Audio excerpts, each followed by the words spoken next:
আসসালামু আলাইকুম। আপনারা সবাই কেমন আছেন? আলহামদুলিল্লাহ আমরা অনেক ভালো আছি।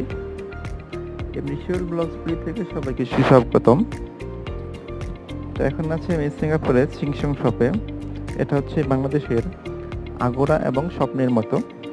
তবে এখানে যে সমস্ত জিনিস পাওয়া যায় স্পেশালি ফল, সবজি, কসমেটিক্স, মাংস, এখানে সবকিছুই একদম ফ্রেশ এবং কোয়ালিটি সম্পন্ন জিনিস পাওয়া যায়। তো এটা সিঙ্গাপুরের প্রায় জায়গায় আছে। মাঝে মাঝে আমিও যাই এখানে, গিয়ে বাজার করি। তো ভালো থাকবেন সবাই। ভিডিওটি যদি ভালো লেগে থাকে তাহলে সাবস্ক্রাইব করে দেন। ভালো থাকেন। আল্লাহ হাফেজ।